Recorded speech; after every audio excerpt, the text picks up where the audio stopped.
you all are enjoying the videos daily and also enjoying this lockdown period. Well done. So आज मैं फिर आपके सामने एक पोएम लेके आई हूँ.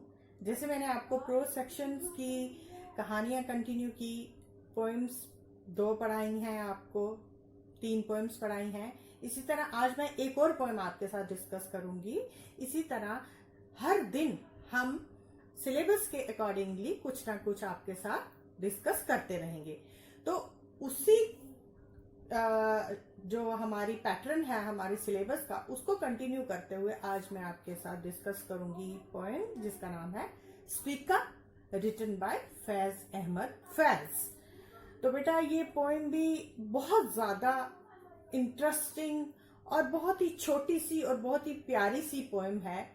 बड़े ध्यान से सुनिएगा, आपको मजा भी आएगा और आप इससे छोटी सी पोएम से थोड़ा सा मेहनत करके 2 या 4 नंबर गेन कर सकते हैं.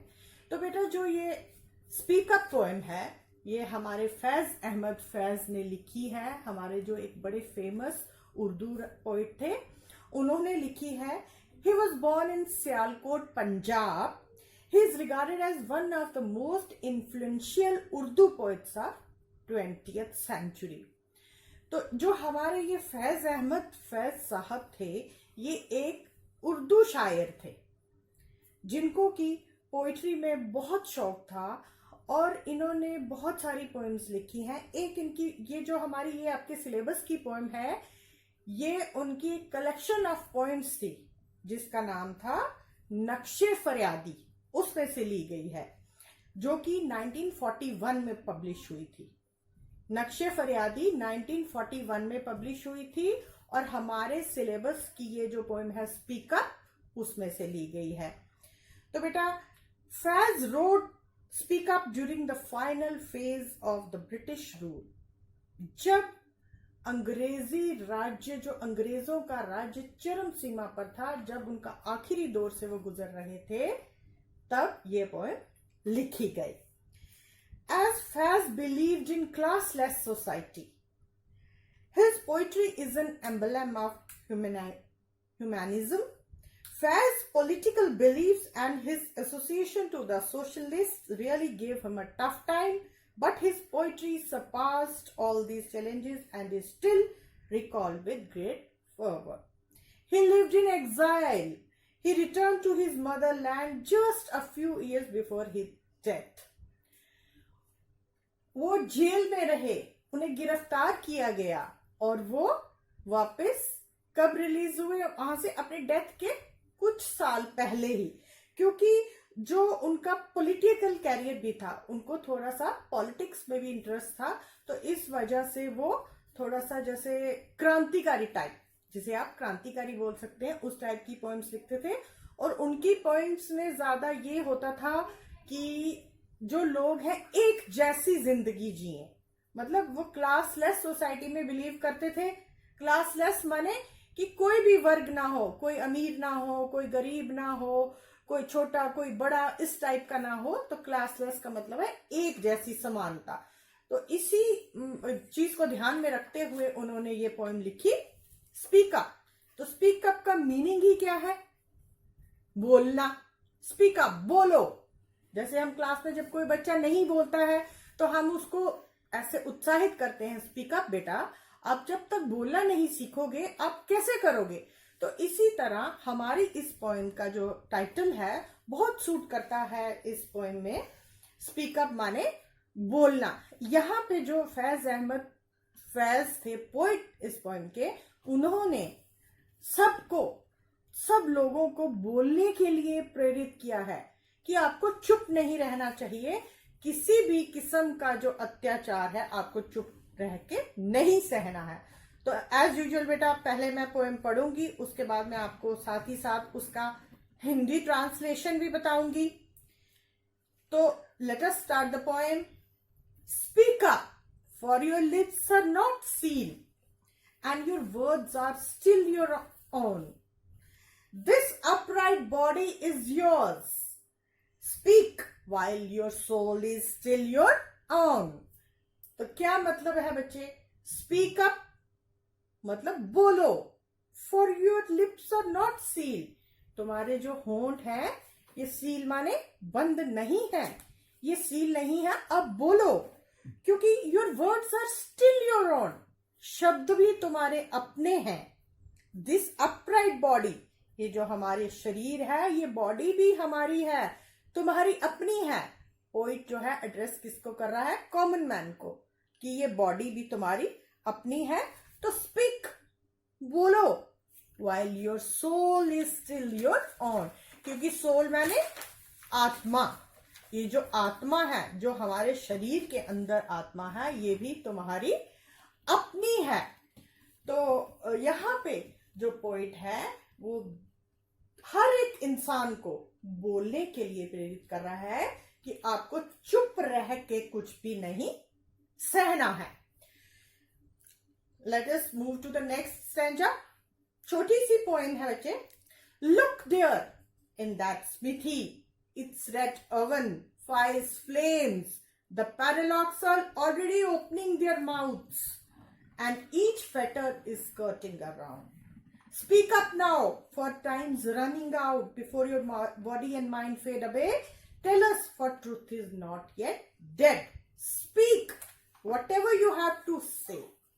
यहाँ पे पोइट हमें कह रहा है, look there in that smithy. इस पैरा में एक, जिसको आप लोहार कहते हो, जिसे आप लोहार बोलते हो, यहाँ पे इस पोएम में, यहाँ पे जिसे ब्लैक स्मिथ की दुकान, वहां पे स्मिथी की एग्जाम्पल देके पोइट बोल रहा है कि देखो उस दुकान में, स्मिथी माने भट्टी, जहां पे बर्तनों को या किसी भी औजार जब बनते हैं लोहार की दुकान पे, तो उस भट्टी में पका के उन औजारों को पक्का किया जाता है। तो वो बोल रहा है, वो देखो उस भट्टी की तरफ, it's red oven. Red oven माने अवन हो गया अंगीठी, वो अंगीठी देखो, वो भट्टी सी जो बनी होती है। फायर फ्लेम्स, उसमें से उठती हुई लपटें देखो आग की। The paralocks are already opening their mouth. Paralock यानी एक छोटा सा यू शेप का लॉक, ताला, जिसका ऊपर से कुंडा खुला होता है। देखो उसका जो वो मुंह है वो भी खुलने को तैयार है, और जो उसके आसपास फेटर यानी जंजीर, चेन, जो एक ताले के आसपास बंधी होती है, तो वो कह रहे हैं कि ताले ने भी अपना मुंह खोल लिया है। तो स्पीक अप नाउ, अब तो बोलो, क्योंकि टाइम निकला जा रहा है। तुम्हारा शरीर और तुम्हारा दिमाग बुझने से पहले, खत्म होने से पहले बताओ, बोलो, क्योंकि सच्चाई अभी मरी नहीं है। So speak whatever you have to say, तो बोलो जो भी तुम कहना चाहते हो। तो बेटा ये छोटी सी पोएम है, इसमें सिर्फ यही पोएम ने प्रेरित किया है कि अपने जो भी आपके अंदर कोई भी चीज है, उसे अपने अंदर मत रखो, उससे बाहर निकालो, उसे शब्दों के द्वारा अपनी भड़ास को बाहर निकालो। जैसे एक लोहार की दुकान में, भट्टी में वो आग की लपटें जल रही हैं और वो ताला जो है उसका भी मुंह खुल गया है, ऐसे एक एग्जाम्पल दी है। तो इस तरह आप भी अपने अंदर की ज्वाला को बाहर निकलने दो, अंदर ही अंदर मत चलो, अपनी भड़ास को बाहर निकालो। तो ग्लॉसरी जो है वो बहुत इंपॉर्टेंट है। ग्लॉसरी तो आपको करनी ही करनी है। जैसे यहाँ पे ऐसे ही आप मुझे बता सकते हैं, अभी मैंने आपको क्या बोला, स्मिथी, स्मिथी माने भट्टी, हिंदी में जिसे हम भट्टी कहते हैं। और a place where things are made out of metal, especially iron और steel, by heating and hammering. हथौड़े से पीट पीट के या गर्म करके जहां हम चीजें बनाते हैं उसे स्मिथी बोलते हैं। एंड सील्ड, सील्ड माने लॉक्ड, लॉक्ड मतलब जैसे आजकल अब सब कुछ सील है, लॉक्ड है, बंद है, हम अंदर बाहर नहीं जा सकते हैं, सील माने लॉक्ड। उसके बाद है padlock. Padlock is a small metal lock with U shape. Fetter is chain. And skirting, dodging और एस्केपिंग। ठीक है, तो बेटा ग्लॉसरी भी आज बहुत इंपॉर्टेंट है। और सबसे इंपॉर्टेंट चीज जो क्या है पोइट्री सेक्शन में, जो अलग से आपको 2 या 3 मार्क्स की आती है और वो आपको करना भी है हर पोएम में। जितनी भी हम पोएम्स पढ़ेंगे उसमें ये बहुत इंपॉर्टेंट है। वो 2 जो बहुत इंपॉर्टेंट क्वेश्चंस है पोइट्री सेक्शन के वो हम करेंगे इसमें। एक है मेटाफर्स और दूसरी है इमेजेस। आपके साथ अभी मैं मेटाफर्स डिस्कस करूंगी, इमेजेस भी डिस्कस करूंगी। उसके बाद आपको मैं होम टास्क के लिए क्वेश्चंस दूंगी। तो चलिए मैं आपके साथ अभी डिस्कस करती हूँ मेटाफर्स का। तो बच्चे मेटाफर्स जैसे इस पोएम में भी पूछा गया है, what are metaphors used in the poem. तो क्वेश्चन को सॉल्व करने से पहले आपको वो जो इसका वो है मीनिंग तो पता होना चाहिए कि मेटाफर्स होते क्या है। Metaphor is a word or phrase that is used in an imaginative way to show that something has the same qualities as another thing. यानी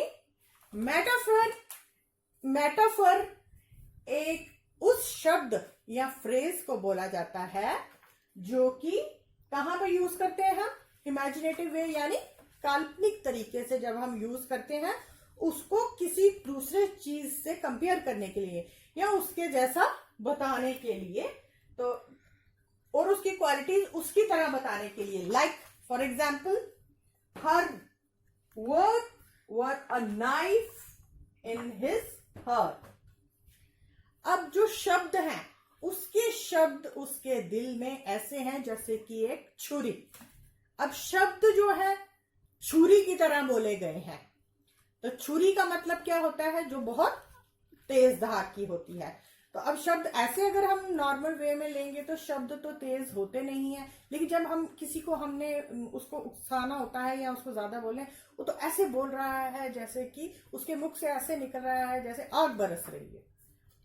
तो आग, अब आग हमारे मुंह से सच्ची में आग तो निकलती नहीं है, लेकिन हमने उसको मेटाफोर के तौर पे यूज किया।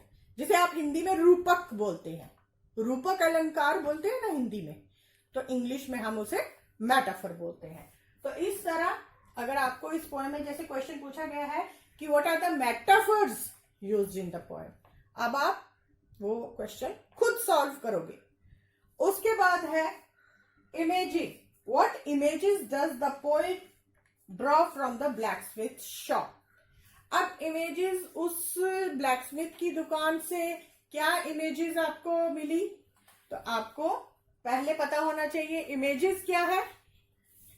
Images is the name given to elements in the poem that spark of sense. Image और you can say picture let not be only usual, any of the 5 senses can respond to what a poet writes. Image यानी picture. Image कुछ जैसा कि बताया गया है कि images उस नाम को दिया जाता है पोएम में जब हमें कुछ ऐसे एलिमेंट्स दिखते हैं पोएम में दैट स्पार्क ऑफ सेंस, जिससे किसी भी चीज की सेंस निकलती है।